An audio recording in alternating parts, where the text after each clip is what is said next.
class 8 students, welcome back to the Smart Learning channel. So today we are going to continue this chapter only, chapter number 1, crop production and management.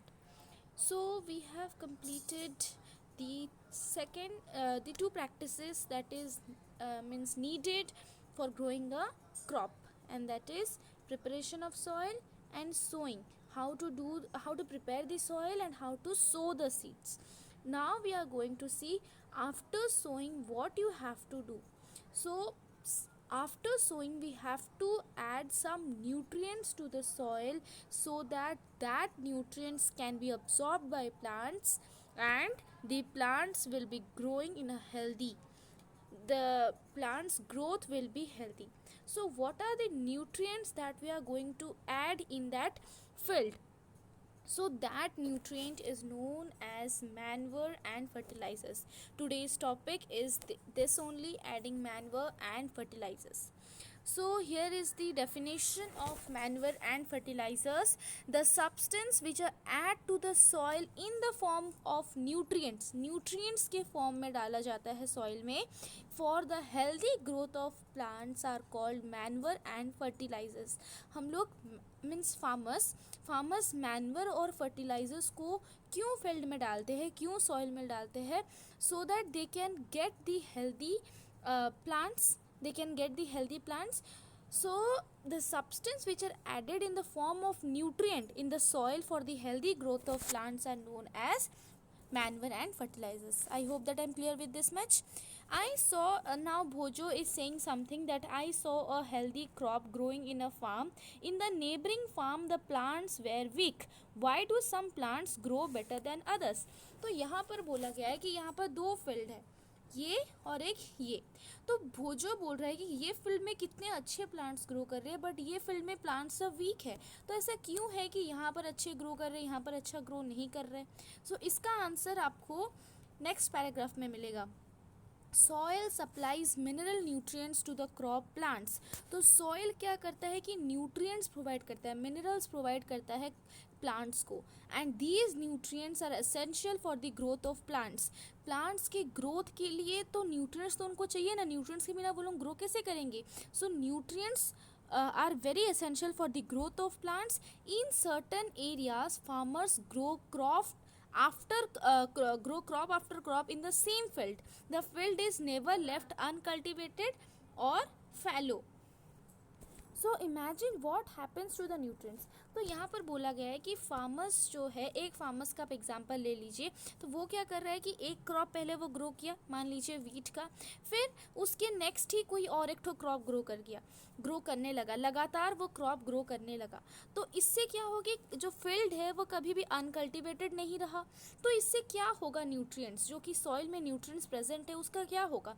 All the nutrients will vanished, सारे nutrients खत्म हो जाएंगे, because plants जो है वो लगातार nutrients soil से लेते जाएंगे और क्या होगा, एक समय ऐसा आएगा पूरा सॉइल न्यूट्रिएंट्स नहीं होगा उसमें, वो पूरा बैरन होगा. So continuous cultivation of crops makes the soil poor in nutrients. So अगर आप लगातार कल्टीवेशन कर रहे हो क्रॉप्स का तो उसमें सॉइल में न्यूट्रिएंट्स का कमी आएगा.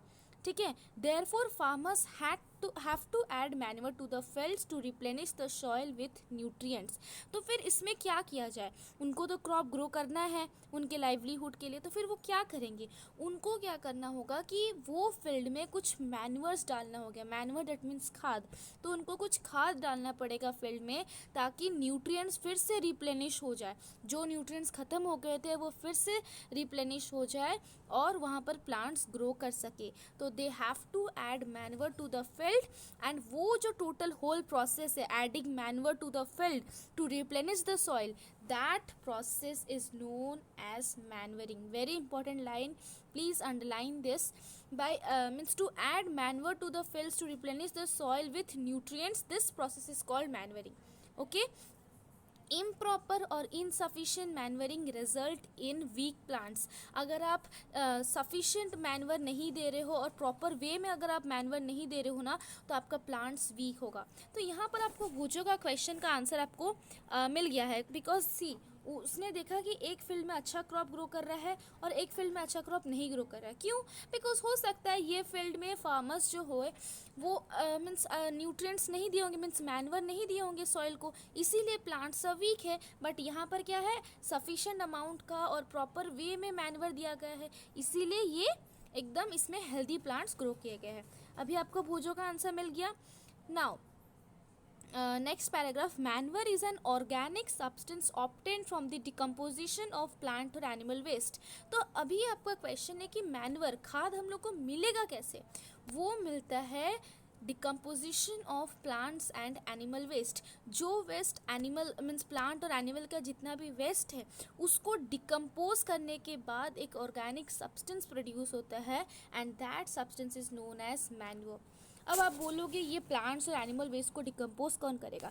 The micro organisms only, they will decompose these plants and animal waste and convert them into manure.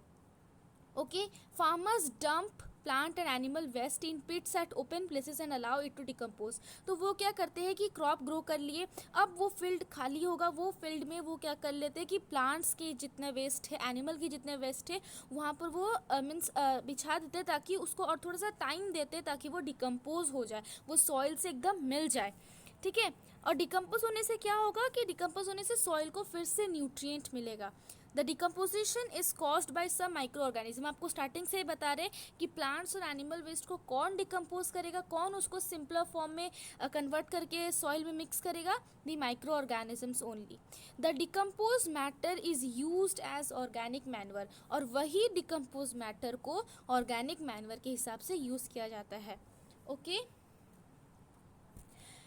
Now you have already learned about vermicomposting in class 6। आप क्लास 6 में एक टर्म है that is known as vermicomposting, इसको आप पढ़े होंगे। अगर आपको याद नहीं है तो मैं आपको फिर से रिकॉल कर रहे हैं, प्लीज़ आप इसको लिख लीजिए अपने इसी बुक में, इसको अंडरलाइन करके इसका मीनिंग कि this is a method of making compost by using earthworms. Earthworms को यूज़ करके जो मीन्स कंपोस्ट बनाए जाते हैं, अर्थवर्म्स जो कंपोस्ट बनाते हैं, दैट प्रोसेस और that method is known as vermi composting.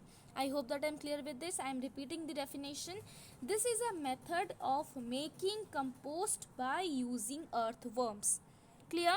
So I hope that this page is clear to you. Now there is a simple activity. So I don't think that I have to explain this. There are 3 glasses, A, B and C. In one glass there is soil with cow dung, and in another glass there is soil with some fertilizers, and there is another glass A में मान लीजिए कि सिर्फ soil है, glass B में मान लीजिए कि सॉइल के साथ फर्टिलाइज़र दिया गया है, कुछ मान लीजिए यूरिया दिया गया है, और ग्लास C में फर्टिलाइज़र के साथ काउ डंग दिया गया है। काउ डंग मैन्योर के हिसाब से काम करेगा। तो अभी आपको क्वेश्चन पूछा जा रहा है कि did plant in all the glasses grow at the same pace.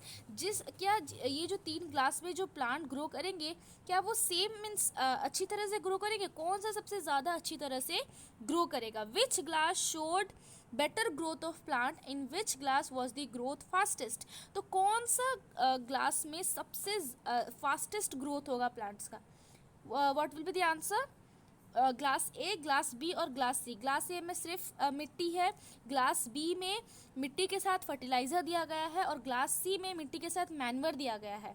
So obviously the answer is glass B. अब आप बोलोगे क्यों? बिकॉज फर्टिलाइजर्स जो होते हैं ना वो मैन्योर से थोड़ा सा ज़्यादा एडवांस होते हैं, और वो थोड़ा सा ज़्यादा मीन्स फास्टेस्ट होते हैं क्रॉप्स को ग्रो करने के लिए। सो ग्लास बी में सबसे फास्टेस्ट होगा, और उसके बाद आएगा ग्लास सी जिसमें कि मैन्योर दिया गया है, और सबसे लास्ट में आएगा ग्लास ए जिसमें कि सिर्फ मिट्टी है। तो वो थोड़ा सा हेल्दी नहीं होगा, बट जिसमें आप फर्टिलाइज़र दिए होगे वो बहुत ही मीन्स फास्टेस्ट होगा, बहुत जल्दी ग्रो कर जाएगा, और उससे थोड़ा लेट में जिसमें मैन्योर आप डाले हो वो ग्रो करेगा। आप इसको घर में भी ट्राई कर सकते हो experiment. Fertilizers. Now you are clear about the manure. Now we are going to see fertilizers. Fertilizers are chemicals which are rich in a particular nutrient. जो मैन्योर होते हैं वो कोई पर्टिकुलर न्यूट्रिएंट में रिच नहीं होते हैं, वो सब न्यूट्रिएंट्स को मिलाकर बने होते हैं। बट फर्टिलाइजर्स वो एक केमिकल है जो कि कोई पर्टिकुलर न्यूट्रिएंट के ही रिच है। यूरिया उसमें सल्फेट है तो सल्फेट ही है, उसमें नाइट्रोजन नहीं रह सकता। ठीक है, पोटेशियम है तो वो फर्टिलाइजर में सिर्फ पोटेशियम होगा, उसमें नाइट्रोजन नहीं रह सकता. So they are rich in a particular nutrient. How are they different from manure? Fertilisers are produced in factories. Fertilisers को फैक्ट्रीज में प्रोड्यूस किया जाता है. Whereas manures are produced in field. Manure को हम लोग फील्ड में प्रोड्यूस कर सकते हैं, but fertilisers are produced in factories. अब एग्जाम्पल भी दिए गए फर्टिलाइजर्स के: urea, ammonium sulphate, super phosphate, potash. और एनपीके का जो होगा nitrogen, N for nitrogen, P for phosphorus and K for potassium. Learn it. So these are the examples of fertilizers. The use of fertilizers has helped farmers to get better yield of crops such as wheat, paddy and maize. As I have told you that fertilizers का अगर आप use करते हो crops को grow करने के लिए, तो वो आपको ज़्यादा अच्छी तरह से वो प्रोडक्शन होगा क्रॉप का. जैसे कि अगर आप वीट, पैडी और मीज में फर्टिलाइजर्स का यूज़ करते हो ना, तो वो आपको अच्छी तरह से बेटर यील्ड देगा क्रॉप्स का. ठीक है. But excessive use of fertilizers has made the soil less fertile. But अगर आप ज़्यादा यूज़ करते हो फर्टिलाइजर्स का, ठीक है, लिमिटेड से भी ज़्यादा अगर आप फर्टिलाइजर्स का यूज़ करते हो, तो वो क्या करेगा, सॉइल को धीरे धीरे इनफर्टाइल करने लग जाएगा. ठीक है. और फर्टिलाइजर से क्या होगा कि वाटर पोल्यूशन भी होगा. ठीक है. तो वाटर में पोल्यूशंस होगा. और therefore in order to maintain the fertility of the soil we have to substitute fertilisers with organic manure और leave the field uncultivated in between two crops. See, this is very important line कि अगर आपको soil का fertility को maintain करना है तो आप क्या करो. सो फर्टिलाइजर्स आप हमेशा मत दीजिए. फर्टिलाइजर्स भी दीजिए और कभी कभी मैन्योर भी दीजिए.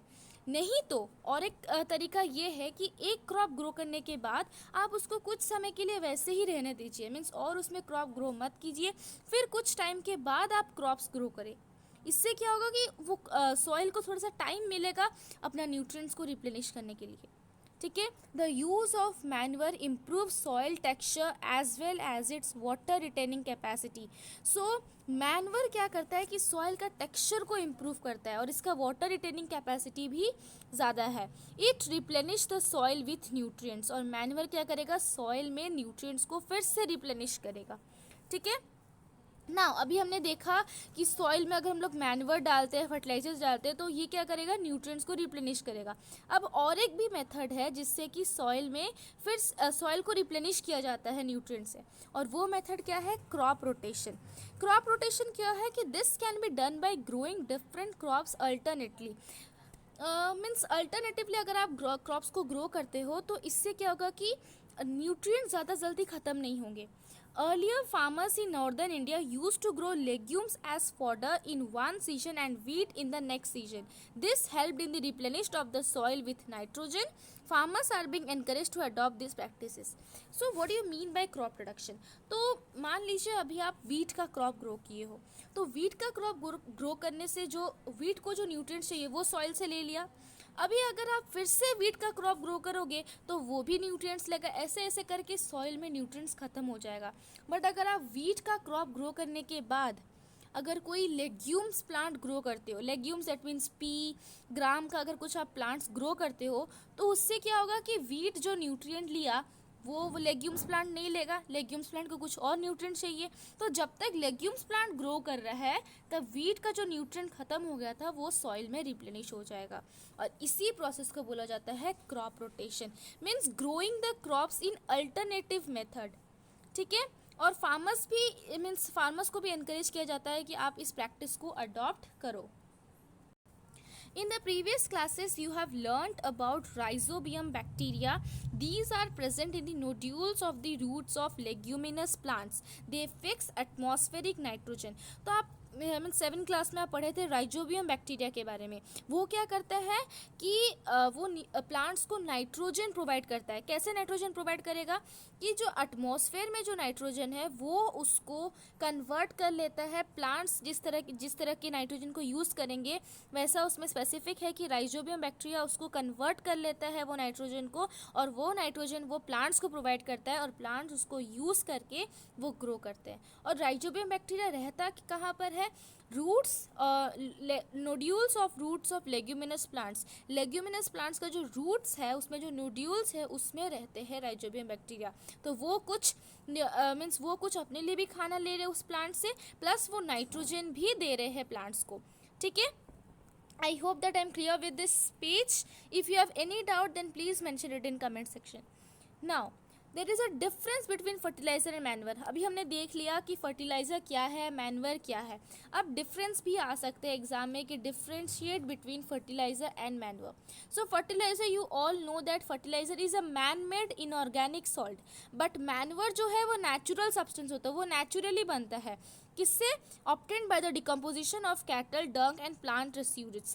तो अगर आप एनिमल का वेस्ट या प्लांट का वेस्ट से डिकम्पोज होकर वो नेचुरली बनता है मैनवर, बट फर्टिलाइजर मैनमेड बनाते हैं. Then second difference is that fertilizer is prepared in factories and manure is prepared in field. Now third is that fertilizer does not provide any humus to the soil. ये important है कि fertilizer कोई humus soil को provide नहीं करता है, but manure जो है वो soil को बहुत amount में humus provide करता है. ठीक है. और फर्टिलाइजर्स जो होते हैं वो बहुत ही रिच होते हैं प्लांट न्यूट्रिएंट्स में, like nitrogen, phosphorus and potassium. Plants को ये 3 न्यूट्रिएंट्स ज़्यादा ज़रूरी है, तो फर्टिलाइजर्स इसमें मीन्स रिच होते हैं. बट मैनवर इसमें इतना भी रिच नहीं होते. दैट मीन्स मैनवर्स में इतना मीन्स क्वांटिटी का नाइट्रोजन, फॉस्फोरस और पोटेशियम नहीं रहते हैं जितना फर्टिलाइजर्स में रहते हैं. Clear? So these are the 4 differences. There are many other differences also. Now we are going to see the advantages of manure. Manure का use करने से क्या advantage मिलता है? The organic manure is considered better than fertilizer. अभी हम आपको बताया कि fertilizer से manure कई गुना बेहतर है. क्यों? Because it enhances the water holding capacity of the soil. ये क्या करता है कि सॉइल जो वाटर होल्डिंग कैपेसिटी है ना, वो उसको एनहांस करता है, वो उसको कम होने नहीं देता है manure. Second is that it makes the soil porous due to which exchange of gases becomes easy. तो इससे क्या होता है कि अगर आप मैन्युअर का यूज़ करते हो तो वो क्या करेगा, सॉइल में थोड़ा सा स्पेस खाली कर देगा, पोरस बना देगा. और वो स्पेस अगर सॉइल के बीच में रहेंगे, सॉइल के मॉलिक्यूल्स में अगर स्पेस रहेंगे, तो उसमें एयर का एक्सचेंज हो पाएगा, बाहर भी जा पाएगा एयर और अंदर भी आ पाएगा एयर. तो इससे प्लांट्स को ग्रो करने में और जो लिविंग ऑर्गेनिजम्स रह रहे हैं मिट्टी में, उनके लिए ये अच्छा है. Now it increases the number of friendly microbes. अभी हम आपको बताएं कि अगर एक्सचेंज ऑफ गैसेस हुआ तो माइक्रोब्स रहना भी स्टार्ट हो जाएंगे. And it also improves the texture of the soil, और ये सॉइल का टेक्सचर को भी इम्प्रूव करता है. I hope that advantages of manure is clear to you. You also learn these. That question can come, what are the advantages of manure? Okay, so here we have completed the third practice of agriculture, and that is adding manure and fertilizer. हमने soil को भी prepare कर लिया, बीज भी लगा लिया और फर्टिलाइजर्स या मैन्योर हमने दे दिया. अब उसके बाद क्या है, सबसे इम्पॉर्टेंट प्रैक्टिस है irrigation. Irrigation that means watering plants को कैसे वाटर करना है. ठीक है, वो हम लोग नेक्स्ट वीडियो में पढ़ेंगे. Okay, I hope that this is clear to you. If you like the explanation then please share it your friends, like this video, and if you're new to my channel then subscribe it. Thank you so much, students.